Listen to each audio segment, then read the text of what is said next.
Hello guys, welcome back to my channel. My name is जागृति।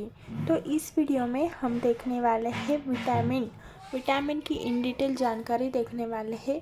Vitamin क्या होता है, उसके टाइप्स क्या है, उसके क्लासिफिकेशन क्या है, उसके फंक्शंस, उसके डिसऑर्डर्स, डिफिशिएंसी होने के बाद क्या होता है, सभी देखने वाले हैं। तो वीडियो को लास्ट तक ज़रूर देखना। तो विटामिन होता क्या है? Vitamin is a organic compound जो कि हमारे बॉडी में स्मॉल अमाउंट में प्रेजेंट रहता है। तो इसका यूज़ क्या है? इसका यूज़ बायोलॉजिकल फंक्शन और normal maintain of the optimum growth, हमारा ग्रोथ अच्छा होने के लिए और प्रॉपर फंक्शन होने के लिए बॉडी में इसका यूज़ होता है, जो कि हेल्दी ह्यूमन बॉडी में प्रेजेंट होता है। तो हम ये रीड आउट कर लेते हैं। Vitamin are the regarded as a organic compound require in small amount to perform specific biological function, also maintain the optimum growth. Okay, तो डेफिनेशन देख लेते हैं। डेफिनेशन है, vitamin may be defined as organic compound occurring in small quantities in different natural foods necessary for a growth and maintain the good health in human being।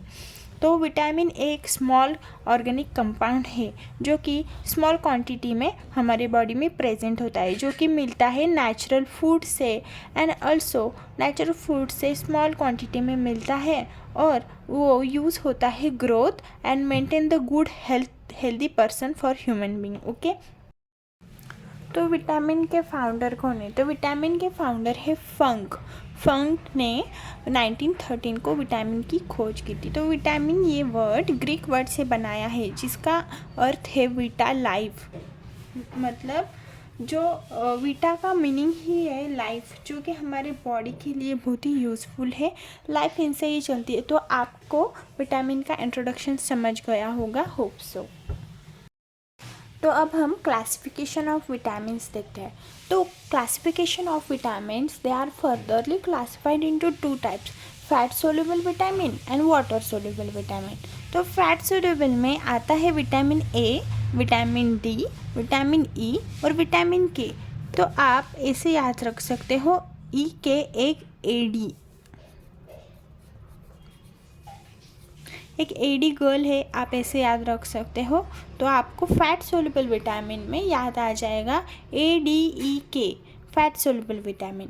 और water soluble vitamin में आता है vitamin C और vitamin whole B complex. तो vitamin C is a non B complex. Okay, और B complex में बहुत सारे टाइप्स आते हैं, जैसे कि thiamine, riboflavin, niacin, pyridoxine, biotin, pantothenic acid. तो ये सारे विटामिन आते हैं एनर्जी रिलीजिंग विटामिन में। तो थायामाइन विटामिन होता है B1 विटामिन, रिबोफ्लेविन विटामिन होता है B2 विटामिन, नायासिन विटामिन होता है B3, pyridoxine B6, biotin B7 and pantothenic acid B5। 5, P for 5, P for B5।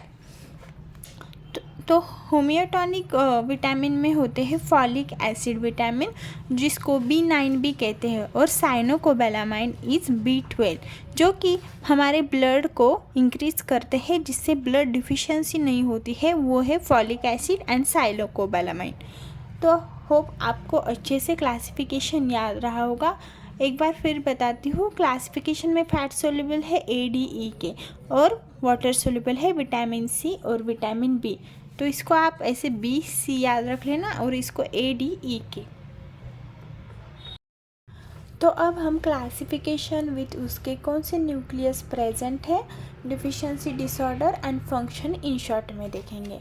तो पहला आता है vitamin A, ADEK, this is the fat soluble vitamin. तो पहले फैट सोल्यूबल का देखते हैं। Vitamin A, vitamin D, vitamin E और विटामिन के।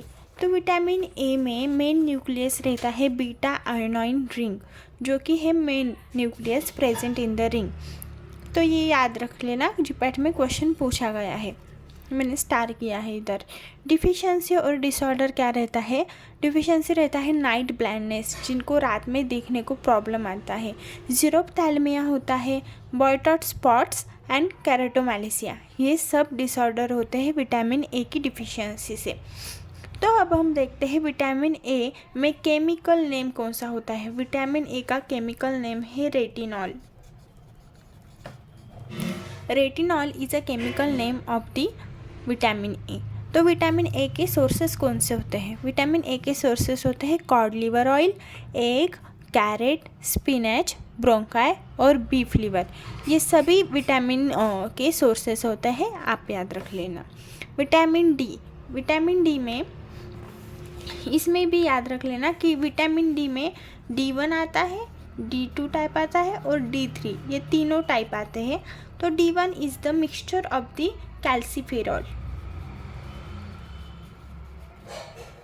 D2 is a mixture of the also calciferol, पर D3 मिक्सचर होता है कोल कैल्सीफेरॉल। ठीक है, तो विटामिन डी में मेन न्यूक्लियस होता है steroid ring. Steroid ring is a main nucleus. तो विटामिन डी में डिफिशिएंसी क्या होता है, जिसकी वजह से विटामिन डी की डिफिशिएंसी होती है, तो क्या क्या होता है। रिकेट्स होता है चिल्ड्रन में और ऑस्टियोमेलेशिया होता है एडल्ट में। ऑल्सो एंटी टिटेनस एजेंट भी होते हैं। तो ये सारी चीज़ें डिफिशिएंसी याद रख लेना। Rickets in children, osteomalacia in adult. तो कौन से हमको सोर्सेस है विटामिन डी को इंक्रीज़ करने के लिए। तो आप देखो, आप fish, orange, dairy product like milk ले सकते हो जिससे कैल्शियम बढ़ता है। सनलाइट एब्सॉर्ब कर सकते हो जिससे भी कैल्शियम बढ़ता है। फिश खा सकते हो। तो ये सारी चीज़ें हैं जिससे हम विटामिन को ईजीली डिफिशिएंसी होने से दूर रह सकते हैं। नेक्स्ट है विटामिन ई। विटामिन ई को कहते हैं टोकोफिरॉल, इस पे अल्फा टेकोफिरॉल। तो this is the antioxidant property होती है इसमें। एंटीऑक्सीडेंट प्रॉपर्टी होती है विटामिन ई में और इसमें क्रोमेन रिंग प्रेजेंट होती है।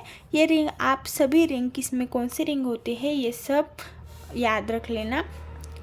Other competitive exam pharma related में पूछा जा सकता है। तो डिफिशिएंसी क्या होती है। तो विटामिन ई की एक ही मोस्ट इम्पॉर्टेंट डिफिशिएंसी है इनफर्टिलिटी। इनफर्टिलिटी हो सकती है। ऑल्सो होम्योलाइटिक एनीमिया भी हो सकता है।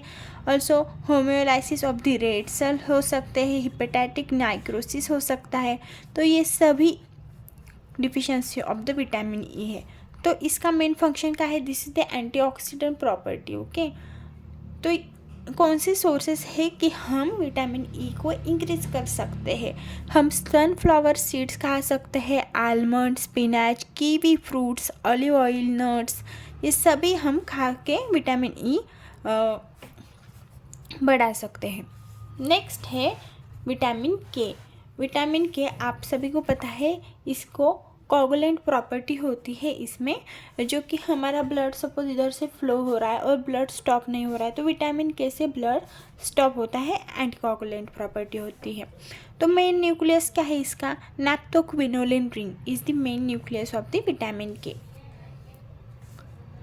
तो विटामिन के का डिफिशिएंसी क्या है हम देख लेते हैं। विटामिन के में malabsorption of the lipids, this is the deficiency. Bleeding, इसको हाईलाइट किया है, ब्लीडिंग एक इम्पॉर्टेंट है।